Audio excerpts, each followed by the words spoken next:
Good morning. It is morning. It's about 11 o'clock. And this month's topic is teething and sensory. So I thought I'd pop on and have a chat. I'm Tennille, your Cloth Nappy Doctor. But I also do sensory stuff because I think it's awesome. So I thought I'd chat about things we have at Apikali, and we have them at Apikali because of my dear Abbey, and things we found that are awesome.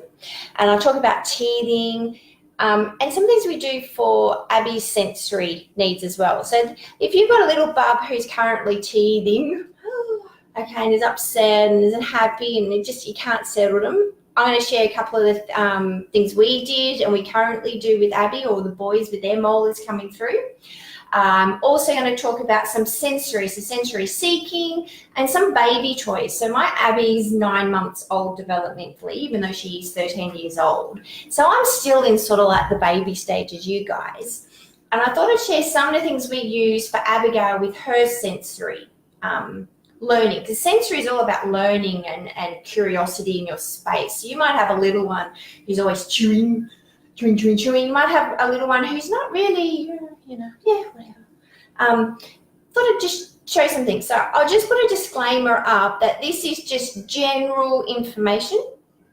Adult supervision required for some of the stuff I'm going to show you. If there's any natural products I'm going to show you from Pumpkin Butt and Sheepish Grins, obviously just do a test first to make sure that suits your bub. And if you have any concerns or you want to confirm anything I say, or this, it's a big plane going over, consult a professional, so a therapist or a medical practitioner to ensure that would suit you and your child. So I'm just going to talk as a mum, talking to another mum about what works for my kid. And if you're there, say hello and share what you do with your teething bub. Or any toys you found, or any things in the house your kid just loves to chew on or play with. So that's what I thought I'd do today for you, because this month is sensory and teething. So I'll start with teething. So teething is when the teeth are coming in, and all bubs do it at different stages. There is your little, in your health book that tells you about the time they come in. But every kid's a bit different. Sometimes a bit later, sometimes they come in all at once. Sometimes you can feel the tooth come down and the gum's all rubbery and then it goes away again. And you're just going, I don't know, and your bub could be upset for some reason and you don't know why. Okay. So we've been through it with 4 kids. Abigail has had a whole heap of teeth taken out recently. So we've been using the Pumpkin Butt teething oil. It's natural. It's a sunflower oil and it's got some chamomile, a little bit of clove and peppermint. It's really lovely and works really well. I've used it on my teeth, and I've used it on the boys as they're getting their older molars as well. Probably haven't heard of it, but it's really, really good. You get it in a smaller bottle, and it also comes with a little dispensing cap. You just pop it on your finger, a bit like Bonjela, and pop it in their mouth. So if you're looking for a bit of an alternative natural option, this is awesome. Really nice. Really nice. Alrighty. Thought I'd show you that. So that's some pain relief. So trying to relieve that discomfort. We actually also use our swipes for Abigail as she's chewing, and we also did it for the boys because they're cold. And you've got the water, and they're also in that sensory. They can feel it and chew it. And because it's furry, this is one reason we have the double terry. It's really good at gnawing. I dare you to do it. So we found them good. We've even popped them in the fridge. We don't put them in the freezer because then it's really cold, and bubs don't like really cold. And you pop them in the fridge and then they're really cold and they can really get in there. Even if you just hold it on their gums as well, we've done that. So that's another natural option. So another use for your swipes. What else have we done? And then there's that gnawing.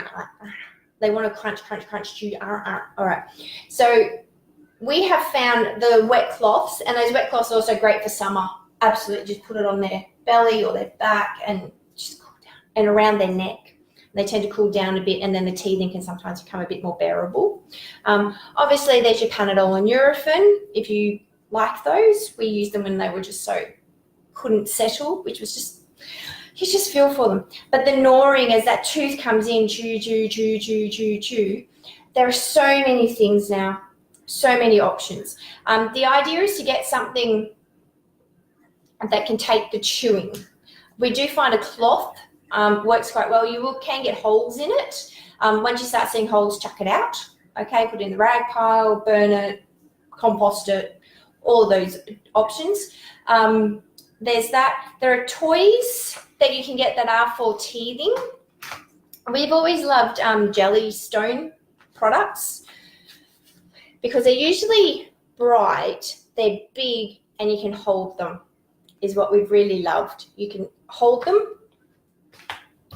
And they've started coming out with new things, and this is their stacker toy, but it's also got, they can chew on it, obviously. They're just teething. Once you start seeing wear and tear, then you start going, oh, got to replace that.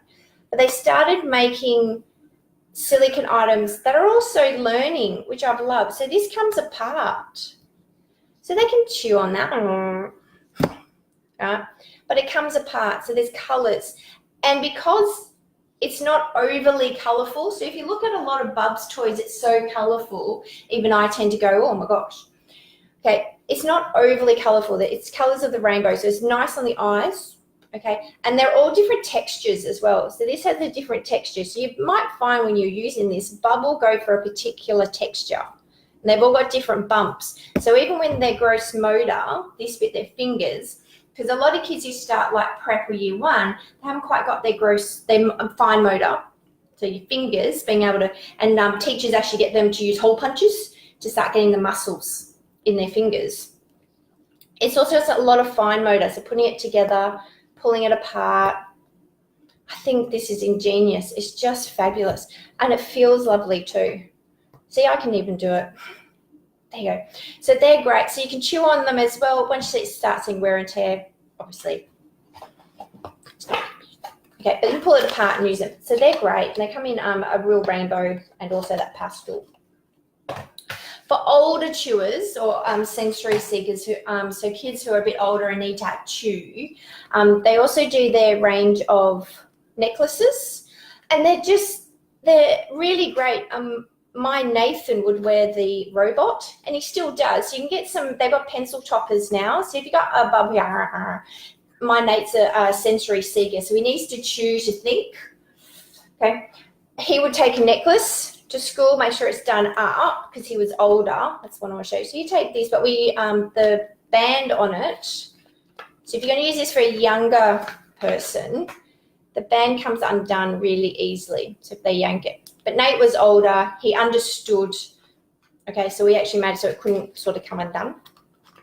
And he would have a chew on that when he felt the need. He couldn't sit in class, sit still as they need to. So he'd have a chew, but at least he was doing something and chewing, but also learning.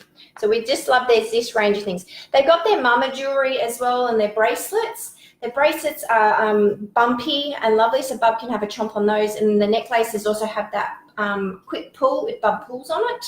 Obviously always adult supervision. They're great, okay? They've got little rainbows now and they've got owls. So something for every young lady and every young man. So it's not singling you out and you can just have a chomp. Dribbles that come with the teething for particularly young kids or kids with special needs. They cheeky chompers, I love these. They have a chewing bit on the end. I've got Abigail's, but it looks a bit well worn. But this chewing bit, so Abigail now knows this sits here and she puts her hands here. So Abigail's learning that she's got a center and her hands can go in the center. So this sits in the center and it's really good. So she knows that's there and she lifts it to her mouth. So Abigail's learning and it's wonderful to see. The materials on these are also really absorbent, but your child's catching the dribbles, but also they learn this is then I can chew. And you don't have to be finding something for them. There's something already on here for them to chew. Okay, so they got chewing and to catch the dribbles. All right. So I was going to talk, just because we're in this process at the moment with Abbey, because she's doing really well, about sensory seeking, trying to get that feedback. And I think she is like a little bubba who just wants to play with things. And if I touch something, what's going to happen? If I shake it, what's going to happen? And I thought I'd show you some of the things we're using, which aren't always toys, because we find a lot of toys are either made of plastic and are smooth. So there's nothing for those fingers to feel. So there's nothing with those little fingers working to then go to the brain and start learning. It's just smooth. And that's really boring, just touching a smooth plastic object. Or it might be a material, but it's one type of material and there's no difference. There's nothing for your little one to go, oh, that's different to that, and that's different. And you know, because it's all learning through play. That's what you're doing. So you want to present them with options where they, oh, that's different. Oh, that's okay. That's what we want, to discover and give them that option. And it's a lot of trial and error, but I thought I'd show you some things we do. Now, some of them are not orthodox, all right? When you enter the special needs world, you've got to make up a lot of stuff, all right? But we use this for the boys as well, and they loved it. So I thought I'd show you some of the stuff we have, and we're always searching for different things, all right? So one thing we had was these comfort chews. So these are in the store and we love them because there's a flat material here and a furry material here. So there's two very different types of materials. It's already got the fan brain going. There's something to chomp on. So there's this bit, it hangs off something so it's not going to go somewhere. So Bub can always, you hang it through your straps on your prams or your wheelchairs or such like. And it's got little tags on the bottom as well. So there's always something here. So if your child's an accidental toucher, which Abbey is a little bit of, she doesn't know to grab, we found these are really great. And they're really light, really nice. So they're the comfort chew, little comfort chews, yeah. All right, so we also invented what we call handy snaps. And this is for wheelchairs or older bulbs. And basically it's got four corners and you can snap it on and put your toy in there. Snap one corner to a pram or a wheelchair for Abbey, and then you've got three things. So you're not always having to bend over and pick something up or run over it and break it. Okay. So, and I know Jellystone, these guys, had just come out. I think it's called a grapple. And this you attach to your high table, or we're going to use it for Abbey's wheelchair tray. You pop that on, it sucks on, and then you attach all your bits to these arms. So it's always on the tray. It's not stuck there, it's moving, but you don't have to bend over and the child isn't always dropping it. Now, there is a developmental stage, and if you're going through it, I know it's really interesting, is where your child does like to drop things off the table. And you're always picking it up. So we found that Abigail likes to push her big bunny off her tray and make the nearest person pick it up. That's a game, and we play that with her. But sometimes we're just a little bit too busy to be always picking up her stuff. All right, so there's the grapple, and these are the handy snaps. You get two in a pack. Great. All right, so I'll show you some of the things that are toys. All right, this one. So a lot of the toys that we have are little effort for maximum response. And that's where kids usually like to start. So you know the tables that you get, you bang it and the lights and the music's all going. These ones, I'll try not to make too much noise. So a maraca. These can be really hard to find, and ones that are really solid. If you find them, we find these usually at markets. I think we might have actually got this one up at like Mulaney or somewhere like that. Or in music stores. They're really solid ones. And ones that don't unwind and come apart. So this is fully wood. So it doesn't take much for Abigail to move it, and it makes a sound. So these are great, even for, you can get little ones, or you can also get little eggs, plastic eggs. They're great. Bub just does a little shake and it makes a noise. This is the best toy we have ever found, and I'm assuming there's new ones. It doesn't take much to make a sound. So this, Abigail actually got, this is now 13 years old. We haven't got rid of it. It's been great because she will lay on it and it'll make a sound, and each one makes a different sound. And the boys would all say it wasn't hard to press to get a sound. So Mr. Cow has always been awesome. He started to look a bit wear and tear, but he's been great, really good for that. Low input for maximum output. Okay, so you can lay on them. So if your bub's just learning to roll, you could sort of put that near. If they're quite solid with their rolling and can get themselves up on their arms, this was good too to encourage them to keep rolling and to come over. Oh, can I make that noise again? Okay. So these are great. Adult supervision, of course. Now, once these start falling off, we chuck them out, because for me the plastic's starting to disintegrate. Not great, but not really great for the mouth, but great for those hands, because look at that. You get ones that do light, you can get little ones as well, but these don't last long for Abbey. It's a bit like a balloon. Even balloons blown up just a little bit, that, you know, if they do, you know, this is great for your fine motor muscles. Okay, is doing that. And you know the stress balls? I've got a set. Yeah, these have been great. So, yeah, there you go. Oh, what I forgot. All right, I'm trying to show you the things that are I suppose, a bit more toy-like. We found these, and these have been great. They're bells. I'll try not to make too much noise, with a bit of Velcro. And we would put these around Abby's legs, or Abby's arms. We still do. So when she moves, she makes a sound. So if you've got anything or find anything like that, especially on a little bub, we had these little shakers that fitted on little legs. It would encourage them to move their legs. So even if you've got a bub who doesn't like tummy time, sometimes putting these on, it would make a noise, and they were more interested in this than, oh, I don't want to be on my front. Okay, because it makes a bell. And it's a nice little bell. Cowbells are great if you can still get them. They're quite a low, solid sound. So they're pretty cool. Say hi if you're there. Drums. Drums, tambourines. Tambourines, I find, are a whole lot more fun than just a general drum, because it doesn't take much. And if they accidentally knock it off the table, it also makes a noise. So no matter what they do, even if they accidentally put their head on it or their hand, we've actually replaced this 3 times, and the actual frame was my grandfather's. So you can also get little tambourines. Just make sure there's no sharp bits. So some of the toy ones we found have had like the actual, these bits, especially the plastic, were too sharp and caused cuts. So we found a big tambourine was fantastic, and they just, oh, great. Abigail will play games on it. The boys play games on it. They love it. A keyboard is awesome. I didn't bring that in because I can't play the keyboard.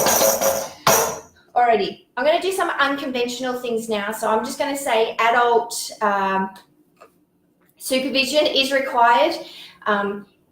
And if you don't think it works for you, don't do it. I'm not saying to do it. These are suggestions we've had that I thought I would share with you as a mum to a mum. Okay, so don't sue me.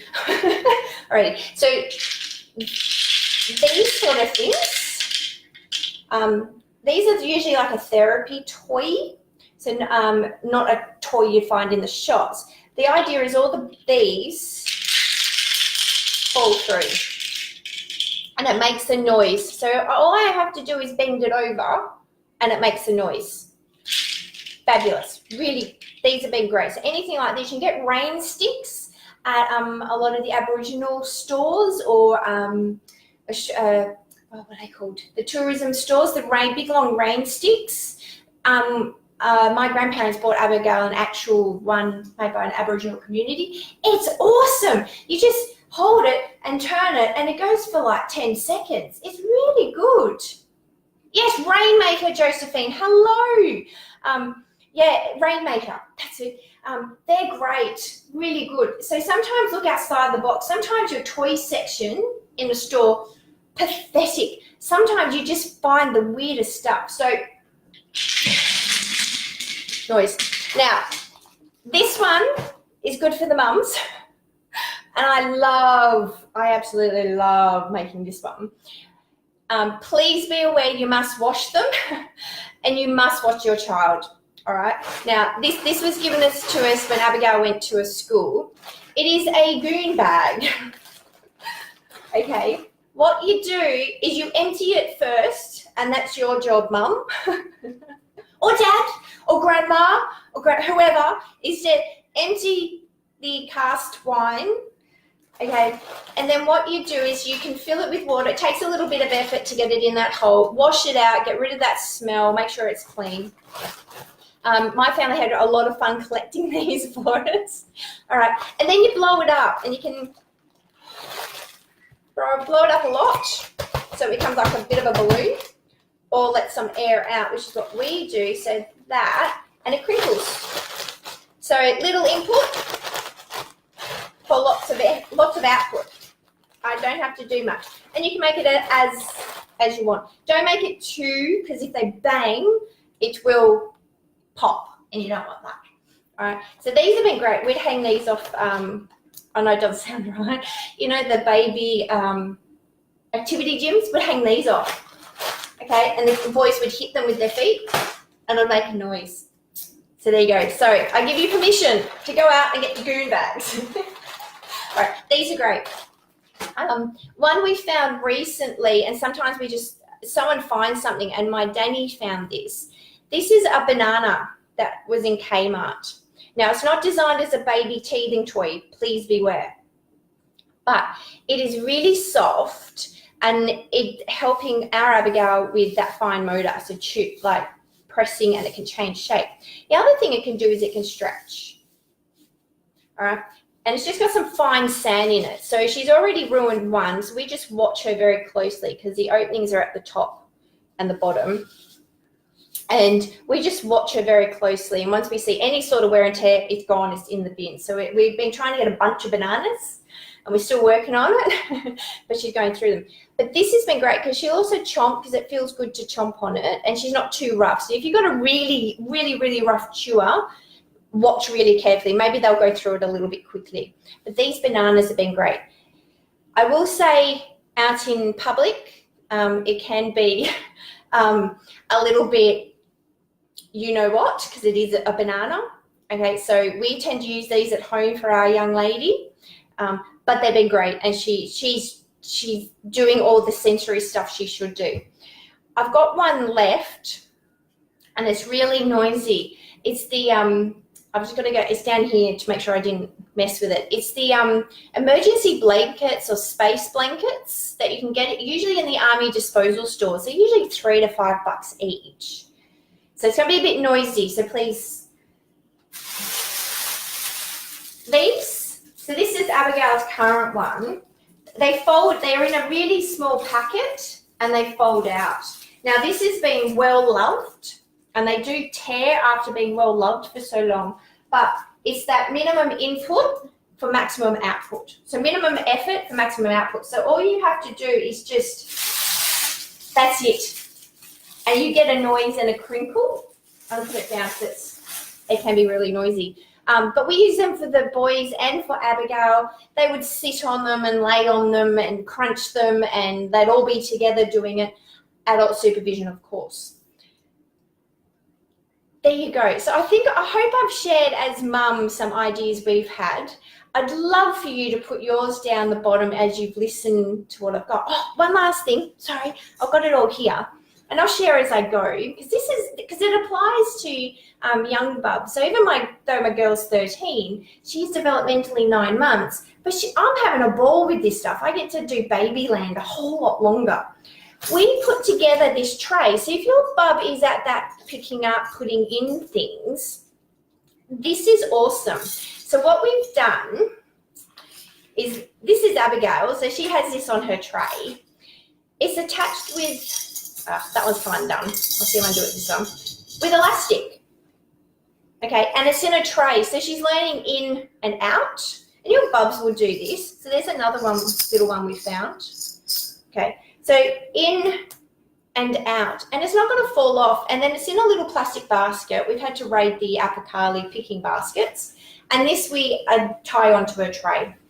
Okay, and then she's got a range of things in here to play with, which your kid does. So if you've ever popped them in your washing basket with a whole heap of toys and gone, there you go, have fun, you can do the same thing when they're a little bit older and toddlers and they're willing to sit. Or while you're making their dinner or lunch, you can pop a few things in a basket so they learn that in-out, which is an important skill to do. But if you don't want to be picking it up all the time, chuck it on a piece of elastic. Adult supervision, okay, because that is a bit of a hazard. Adult supervision and watching them. Put it on a piece of elastic, and then it's not going to fall on the floor. And that's what I really love about this, because I get tired of bending over and picking up freaking toys off the floor. But there you go. I've just put it up on. So that goes on. Abigail drops it out. She's not sure where it is. We pop it back in or let her know. But again, that's one toy we found, and that was a therapy store. So sometimes if you go to the special needs therapy stores, there's awesome stuff. And it's made for kids. A lot of toys are made for adults. They're really bright, really overly bright. So if you see something that's really, really bright and really, really noisy, it's really not a lot of thought that's gone into it. So there you go. So when our bubs were smaller, under 6 months, and weren't crawling and moving, we popped them in a washing basket and put some toys in there. Different textures, different sounds, different materials, different everything. So if they touch it, there's always something different they're going to touch. As they got older, we did the baskets and different things on their little trays. The little basket worked really well. As they've gotten older, we know Abbey and Nate are our sensory seekers, so they're always, you know, finding something, can't sit still. So if you've got a bub like that who is, you know, can't go, because sometimes that chewing can help, and ends of pencils, depending on what age they're at. So we do arrange it at Apikali because we just think everyone deserves it. But there you go. So I'm going to sign off. Go get your goon bags. You have permission. All right.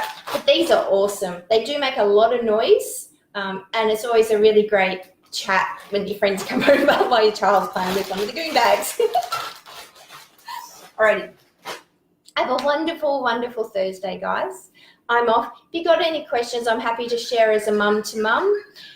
If you've got specific questions about any of the products, so the teething oils, and any sort of, I forgot to say with the teething, if the dribbles they get and the redness, the pumpkin balms are great, really nice, really gentle. We use them on Abbey and the boys, and they're all really happy. So we use this for Nate's eczema as well. So there's some fabulous stuff.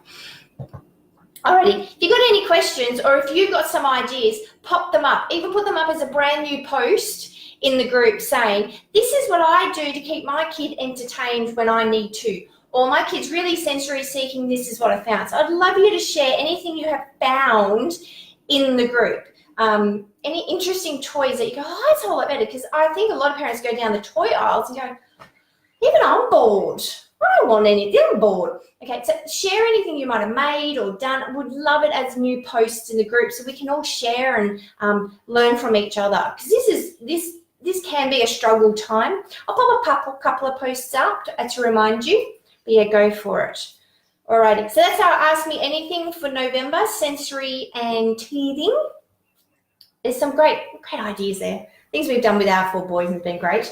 What's going on already? We've got the competition going at the moment to win a breast vest on the Apikali page.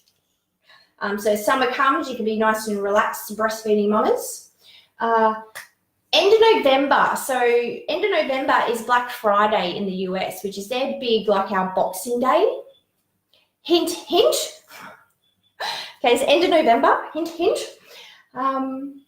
That's it. I'm off for a beautiful lunch and sit down and relax. Thanks for joining me. Make sure if you want to see any of the other videos, they're all on YouTube now. So pop in there or pop in the group. Have fun. Make sure you enter the competition.